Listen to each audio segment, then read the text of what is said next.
All right, next I'm going to bring up Terra Nicolle, and she's doing a talk about being double jointed. Like, what does that even mean? Awesome. Thank you so much, Amanda. Thank you so much for spending your lunch hour with me. I'm hoping to enlighten you a little bit on what is hypermobility, what is double jointed. If you don't know me, my name is Terra Nicolle. My journey to be an osteopath was a long, convoluted one, I have to say. But all that learning that I brought along my path has enabled me to be, I would say, a more aware person of what's happening in the bodies before me. And so if you're just starting your journey, I'm excited for you. The patients that you're looking for will present themselves. If anything, I'll be able to open up your mind to looking at people differently. It's like squeezing the toothpaste out of the container. Once it's out, you can't put it back in. And you're going to be walking through the grocery mart saying, oh my gosh, I can help that person, because that is my life. Welcome to that. So I think I'm about a quarter of the way. I'm at 58 in my learning journey. All of us here are lifelong learners, I hope. I was just talking with my colleague this morning, and we said, we probably have another 30 years of practicing, because I don't intend on retiring. I love what I do. So in my practice, more and more people started coming to me. I say that our clinic is our best classroom. Each patient presents totally different. Even if they have some of the symptomology or comorbidity that's the same, how you're going to approach that body is going to be totally different. So I started getting more and more of the same demographic in to see me. And with that, I had to educate myself more, find out more in not only our field, but in the medical realm. What are they doing for this particular demographic? So just a quick show of hands, how many people here have heard the term double jointed? Perfect. How many people have been referred to at some point as double jointed? Good. So what is double jointed? People are under the misconception that they have two joints. Some people think that they caused this within themselves, that it happened from years of doing gymnastics or the stretching that they did in dance. They think it's a cool party trick that they can do. People think that double jointed people have more flexibility, so they have less injuries, but I want to tell you that it's the exact opposite. So we have within our body a range of motion and a set point that it can move within. Our ligaments hold us from moving into that set point, and then our tendons create the support around our joint. In hypermobile people, the tendons are tight. The ligaments are tight. Because the ligaments are tight, the tendons are loose. And that's what looks or appears to be a flexible body. But because those ligaments are tight, that body is constantly getting the message that it's too tight. And so that's why those people, they will often think they're inflexible, or they head to yoga because they're trying to increase the motion in their joints. But the more they create laxity in their ligaments, the tighter their tendons will become. And it's because the issue is not the tendons themselves or the ligaments themselves, but the fact that the body makes faulty collagen. It is a genetic predisposition. You cannot change it. So I'm not here to tell you that taking collagen supplements will help you. They will not help you. It's like going to see a bridge that's faulty and they put all kinds of things in to prop up that bridge. That bridge is still faulty. And over time, that bridge will collapse. And that is what happens within our hypermobile bodies. So I brought notes, but only to keep me on track, because I'm the person that will go off in all different tangents. So hypermobility, that is the correct term, not double jointed. It's hypermobility. It's a genetic predisposition within a body. One of the parents has to have it, or it has to be a gene that is somewhere along that chain. The important thing with hypermobility is that it's a spectrum. So just like autism, you can have one figure that has extra mobility in it, and then you can be a contortionist in Cirque du Soleil. There is a huge spectrum. Important to understand that it's not just what's happening on the outside of the body, the physical body that we can see, but it's also that it's happening within the body. The body is made up of connective tissue. We are more than just muscles, tendons, ligaments, bones. We are a vascular system. We are an organ system. and we are a neurological nerve system. Every one of those systems is made by connective tissue. More importantly, something we probably haven't even thought about is that blood plasma is connective tissue. So it takes us all the way down to the cellular level that we have a body that's unable to hold itself together. The thing about hypermobile people is they look like everyone else. So we don't realize the amount of work that's going into that body on a daily basis. So we had Troy talk about allostatic load, and I'm so glad that he explained that concept to you, because allostatic load is how we start our day. So me, a stiffy, a regular person, I start my day with my allostatic load around 50%. A person that's hypermobile starts their day between 70 and 80. Their body is already fighting to hold itself together before the day begins. And as we know, it's more than just what's happening within the physical body.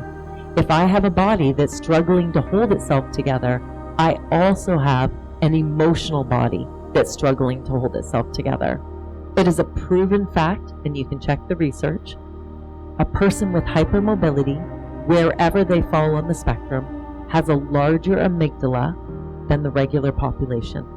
So the amygdala in my body is my brain's fire alarm. It tells my body when it's unsafe. And a person with a hypermobile body, their amygdala is always firing. So they are always in a state of high alert, which means that body's always releasing and producing more cortisol than the average person. So a diet, a supplement, a workout is not going to help them. What's going to help them is anything that we can do to help hold that body together. So I want to backtrack just a little bit and come in with some information so that you understand the terms that I'm going to be saying. So there's something called HDS, so that's hypermobility disorder syndrome. Then there's a term called EDS, and this is EDS month, which is Ehlers-Danlos syndrome. And then we have hypermobility Ehlers-Danlos syndrome, and then we have 13 subcategories under that of connective tissue disorders. It doesn't matter where you fall on the spectrum, you are going to have some or all of the symptoms that I'm going to talk about. So from the outer body, what we see is that the inability of the body to hold itself together, but what we don't see is what's happening on the inside of the body, and the inability for the organs to contract, make motility, the stress that places on their hearts and their organs within their body. So I'm going to bring some history to that just because I want you to know how long we've been looking at this and how far we haven't come, because that's going to be very helpful. In 1892, Dr. Ehlers and Dr. Danlos said, we need to start looking at the general population and start measuring some of the symptomology that we're seeing in connective tissue disorders. Fast forward almost 100 years, 1996, they said, we need to look at the fact that there are 13 subcategories of connective tissue disorders.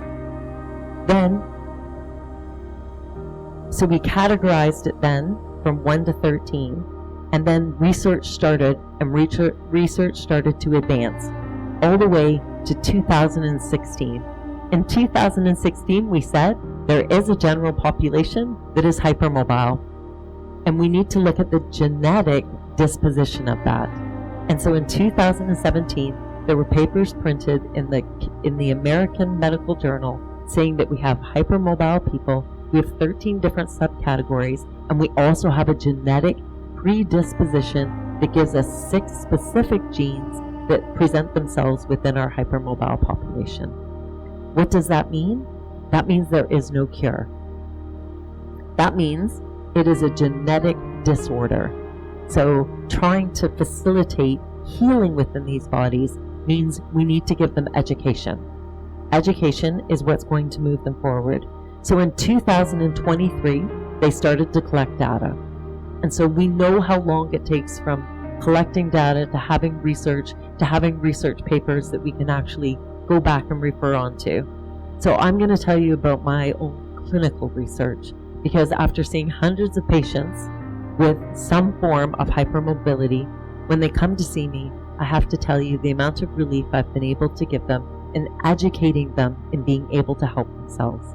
So the first thing that I tell them, and I want to tell all of you today, is do not stretch. Do not stretch ever. You have an elastic band that has no recoil. And every time you stretch it, you create more instability. The problem is the body craves more of what it is.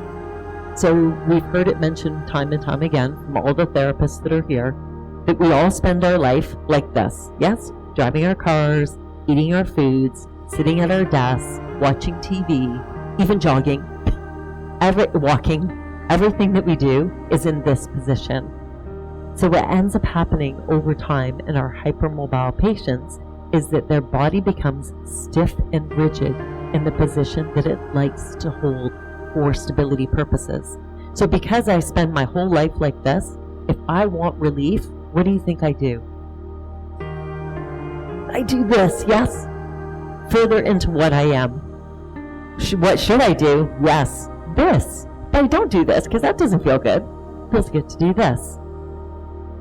So we teach our hypermobile patients by that one simple thing, that your body likes to move more into what it is. What we need to do is create tension. The more tension that we can create within your body, the more relief your body will have. The more your body, as crazy as it seems, can actually let go. The problem is, you can't ever let go. Your body is always holding on, and that is exhausting. So the patients that come to see me always say after I start, and I'm going to walk through what a general assessment would look like for you so that you can hear some of the things, so that you can, if you're not hypermobile yourself, you can start to see it reflected in some of your patients. I hear a lot of, so I'm not crazy. So it's not all in my head. I'm so glad that you're listening to me. No one's ever told me this before.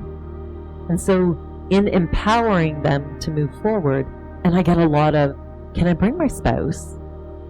Would it be okay if I bring my parents?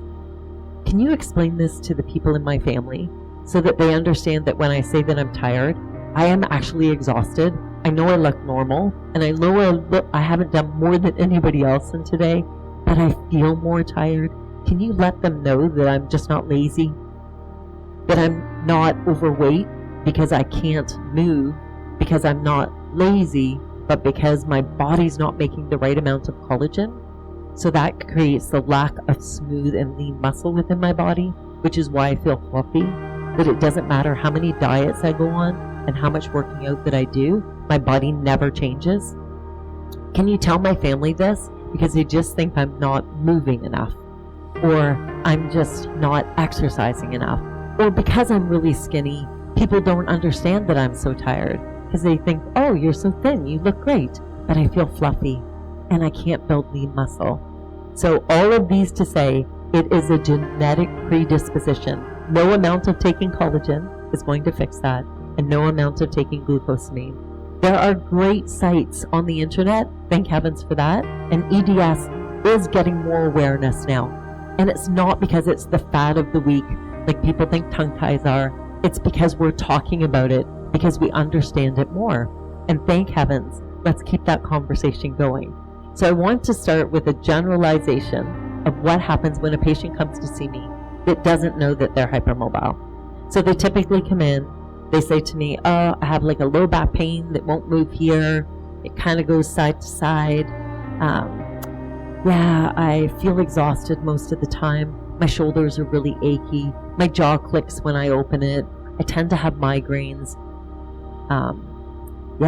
So we go through all the things. I have fluid that can't move out of my legs. They think that I have lymphedema, but I don't really understand it. I'm thin on the top when I lose weight, but I can't lose weight off the bottom. All the things. So they come in, they tell me all that. So the first thing I tell them, because I've already noticed it before I've done my assessment, is let me do the Beighton test. So we've all heard about the Beighton test. I want to tell you right now, the Beighton test is 6 things that we're going to look at, and I'll walk you through it really quickly. But I want to tell you that the problem with the Beighton test is it could be years and years before I go in to see my family doctor and they do the Beighton test. So I've had injuries, I've been in accidents, my body is tightened up, I've had children, I've had C-sections. That has changed the tension in my body. So where before I would have scored high on the Beighton test, now I'm not going to score as high. So thank heavens that there's a second section to that. And it says, did you ever? I don't want your doctor to skip past that point. So the Beighton test is, we get 1 point each if we extend our arms and our elbows come up higher. That's number 1. Yep, you got it. Then number 2, can I touch the floor without bending my knees and bring my hands down? I want to tell you why that test is horrible. Because approximation. If I have long arms and short legs, I'm going to be able to do it. If I'm hypermobile, but I got long legs and short arms, I'm still not going to be able to do it, but I'm still hypermobile. So that test kind of sucks. But that's one of the tests on there. Then, do I lock my knees when I stand? There's 2 points for that. 1 for each knee. Can I take my thumb and touch my forearm? Yeah. And don't let your doctor try to do it this way. Nobody's thumb is going to touch their forearm from this direction. Nobody. I don't care how hypermobile you are. It's here.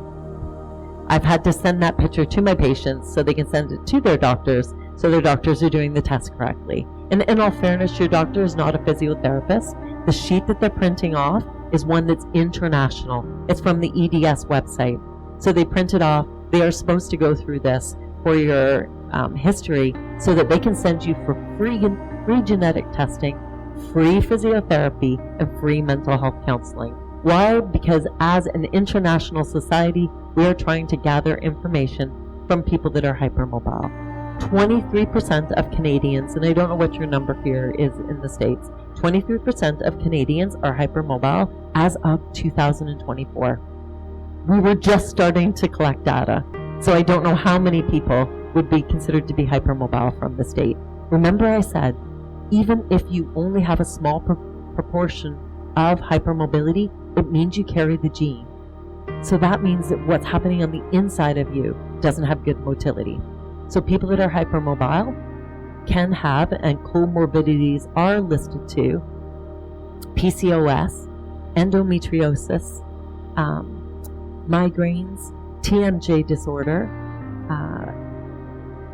constipation issues, all neuropathies. Typically these patients at some point in time will be told they may have MS, and then when they diagnose them further, they find out that no, you're just really loose. It's because the nerves aren't getting the right amount of compression on them, and in some places the nerves are compressed, which is causing the buzzing sensation and the loss of movement and motion. So it's important that we understand all of these things. I'm just trying to think if there's anything else I forgot. This is why I wrote notes. 75% of people with sleep apnea have hypermobility. If you're floppy on the outside, your tubes are floppy on the inside. When you lie down, your throat will collapse. Over time, weight, lifestyle will cause more sleep apnea. If you snore, you are on the beginnings of sleep apnea. If you're hypermobile, it's more than just the tube that's running from the back of your throat into your stomach. It's also the motility of those organs. You are going to be more susceptible to heartburn. Heart palpitations are part of it because the heart itself doesn't have good tension around it. It sometimes can get stuck in tachycardia. You go in, they attach you to a heart monitor. They tell you there's nothing wrong with your heart because it cannot be measured. The anxiety that you feel from that, the stress that continues to move through the body is caused because you're hypermobile and the tubes don't make the right amount of tension on them. Then 85% of people with fibromyalgia are just hypermobile. They're just hypermobile. So I mentioned before about hypermobile people like deep tissue. They like to get their trigger points released. Your trigger points are holding you together. They're the only thing that's creating the stability within a body that cannot create enough tension for itself. Every time you release them, your body has to work that much harder to put that tissue back into those areas. Better for you to do Pilates, as crazy as it sounds, because it contracts in both directions. It's the best exercise for you. Get in a pool, increase your lung capacity. That will be helpful. Get the diaphragms moving in your body so that they can move fluid through. Remember that the tubes in your body, nerves, veins, arteries, and lymphatics, are made out of connective tissue, and yours do not have the right tone. So you are going to be more susceptible to having varicosities and more susceptible to having plaque buildup. These things are all comorbidities of our hypermobile bodies. So when those patients come in and see me, the first thing I tell them is, again, like I told you, no stretching, strengthening, get in a pool. They need to start doing things to strengthen the throat, humming.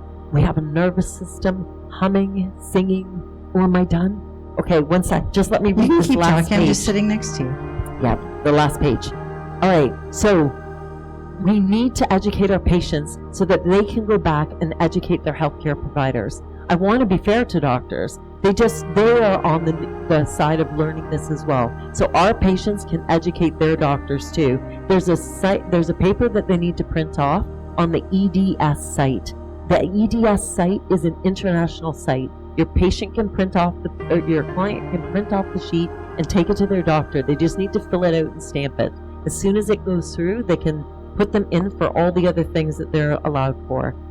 They just need to know what to ask for so they're not dismissed or left without answers. So what looks like a rise in cases is really just a rise in awareness, and that is a step in the right direction.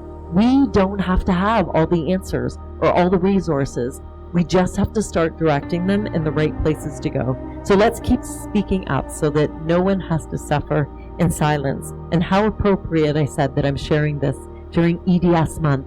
There is so much awareness that's out there, lots of stuff being posted on social media. When one of us learns and passes that education on, that's how we can make a difference. So today, all I was hoping to do is to take my stone and throw it in our collective pond, and to let those ripples move out and affect all the people that are our clients, that have children, that have patients, that have parents, so that we can spread the word. So let's keep doing that here.